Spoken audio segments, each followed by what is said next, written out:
Hi, in this video I'm going to show you how to use the Date Toolbox tool from ManyApps. Now, first thing you're going to need to do is to find your ManyApps license key. You can place it there, or if you like to, you can enter Date Tool, and this will give you 50 free goes on the Date tools, just to check if it works for you. So you can go ahead, you can click Save. You can then come over into this flow that you'll receive, and this is just a nice way for you to test and use the capabilities of the Date and Date Toolbox. So first thing we're going to look at is that we've got three options here. You can make a UNIX timestamp. You can work out the date and time between two ManyChat date and time stamps, or we can format the date for you. So let me just show you quickly the actions that are available inside of the Date Toolbox. So if you come down here, you can see these are all of the apps that you can get with ManyApps. So if I just go to the Date Toolbox, select action, so we have three actions. So that's what I'm talking about. We've got the UNIX timestamp, better time difference calculations. This is if you're going to use, let's say, maybe the Databox app. This way you can work out the time between two actions. So let me just show you how these work. So in the UNIX time, what you're going to do is you're going to need to set a value for the session start, okay? And just place this here. So once this action is taking place, we're going to then take the value and say that is the start time. As you can see, we're showing you inside of the flow, this is the start time, and if we continue, this will then create the end time, and now we're showing you the start and end time. And then if you continue, okay, what we then have is the third action, which is then going to work out the date and time between differences. Okay, so let's just show you what I mean by this. So you've used this action here to be able to actually work out the time. That was the first two, and then the last one, the third one is to say the start time and the end time.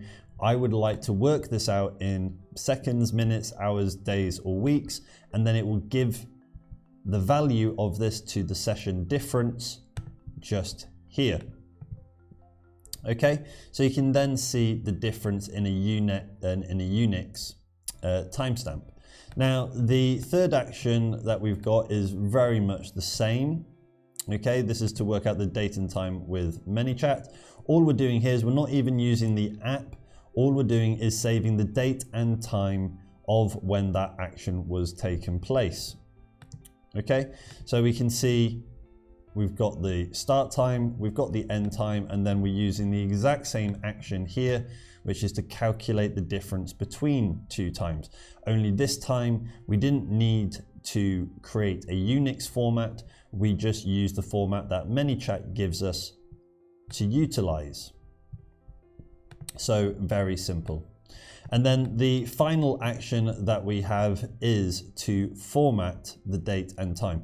So you can see here in this action here, let's show more. What we're doing is we're setting the date and time here, and then inside of this action, we have the date and time. And then what we're giving you is a few extra ways, unlike what ManyChat gives you, to be able to format this date and time into better different dates and times that ManyChat doesn't give you. So what we've got here is the day of the year, for instance, if you'd like to be able to know that. Or what we've got is local specific auto format, so it will actually format based on where they are in the world. And also we have the day of the week, but it will be set into the local language. So, you know, it will translate into Spanish or French or whatever it is you would like to. And then what we do is we take that date and time, we format it to what we would like, and then we spit it back out into this user field. And you can see that this user field is just shown here as an example.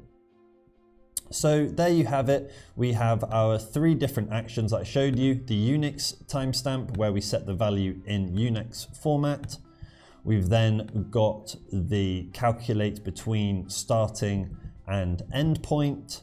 Okay, and then the metric we would like to have it out in, and then where the value will go to.